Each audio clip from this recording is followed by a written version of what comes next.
सुनिलाई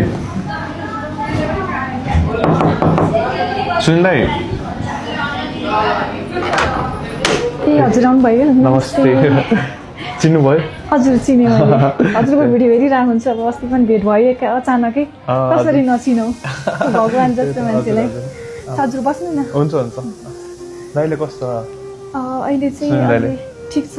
राम्रै भइरहेछ गाह्रै छ है हजुर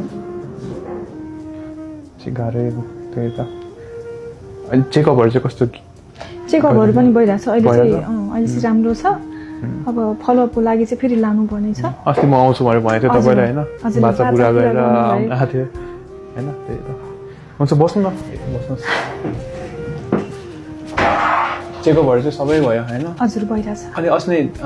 केयर होम भनेको यही भयो त्यसो तपाईँले होइन कसरी आउनुभयो थियो नि यहाँ छु अस्ति तपाईँले केयर होममा हालिराख्नु भएको थियो भनेर भन्नुभएको थियो नि त मलाई अनि त्यही भएर अनि सुनिल दाईको नाम पनि थाहा छ अनि सुनिल दाई कहाँ हुनुहुन्छ भनेर सोधेर यहाँ तपाईँले सानो सरप्राइज दिन आएको नि अब भेट्न आएको उहाँले कस्तो छ भनेर होइन म एकदमै धेरै खुसी भएँ अब हजुर जस्तो एकदम भगवान् भेटे जस्तै भयो कि मलाई अस्ति चाहिँ अब हजुरलाई यसरी हाँस समाते अब अचानकै भेट हुँदा पनि एकदम भगवानै आएको जस्तो भयो कि मलाई चाहिँ अब कति दिनदेखि चाहिँ अब त्यो पीडाहरू चाहिँ त्यो मनमा चाहिँ गुम्सिएर बसिरहेको पीडाहरू तब हजुरको हाँस समात्दैमा त्यो पीडाहरू नि एक्कासी सकिएको जस्तो भएको थियो कि मलाई म एकदमै अचानकै भेट भयो होइन अस्ति पनि अचानकै भेट भएको थियो न त्यही मेरो लागि एकदम भगवानै आउनु भएको हजुरले अचानक चिन्नु भयो बाटोमा मलाई हजुर म एकदमै भिडियोहरू हेरिरहेको छु क्या हजुर म एकदमै धेरै हजुरको ठुलो फ्यान नै भन्नु एकदम अनि त्यसैको कारण चाहिँ मैले भिडियोहरू हेरिरहेको छु नि त त्यही भएर चाहिँ मैले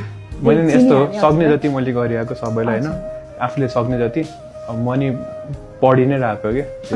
त्यही सँगसँगै कसैले यहाँ सानो हेल्प हुन्छ कि भनेर कसैलाई होइन आफूले गर्न सक्ने जति गरिरहेको आज थोरै खुसी लागेको छ तपाईँलाई होइन मलाई गाह्रो भयो क्या सानो एउटा खुसी बाटो भनेर आएको छु होइन एकचोटि ब्याग नजिक आउनु न जे होस् मेरो यस्तो दुःख यो कठिन अवस्थामा पनि हजुरहरूले यति धेरै साथ दिनुभयो माया हौसला दिनुभयो यसमा पनि मलाई यति धेरै खुसी लाग्छ कि यो 50,000 हजुरलाई होइन अनि अर्को 50,000 1 लाख भयो अनि अर्को 50,000 1.5 लाख ल्याएको छु होइन यति छोटो समयमा पनि यति धेरै चाहिँ उपचारको लागि यति छिटो पैसा आफूले सक्ने रकम थोरै होइन यो त रकम थोरै हो तपाईँको लागि होइन हाम्रो लागि त यो त धेरै हो अहिलेको लागि यो उपचार गर्न थोरै